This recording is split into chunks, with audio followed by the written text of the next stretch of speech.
Hello everyone, welcome back to another video of Programming Basics. In this video, we are going to learn how to delete your account on Khan Academy. So the first step is to open your browser. Now on the search bar, type in Khan Academy and scroll down a little bit until you see this logo, click on it. Now first you have to make sure that you are logged in into your account, and after you log in, you can see your username here on the top right corner, click on it. Here click on settings. Now scroll all the way down and here you can see this delete your account button, click on it. Now it is going to ask for the confirmation. You can simply type in your password, or if you have login with any of this account, you can simply click on it.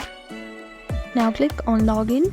Now here it says that once you delete your account, you can recover your account within 1 day, but after 1 day you cannot recover your account, so only delete your account if you are 100% sure.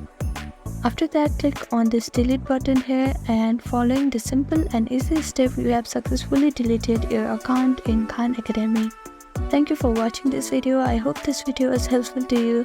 Please do like, share and subscribe to our channel, and don't forget to comment down below if you have any queries. Thank you.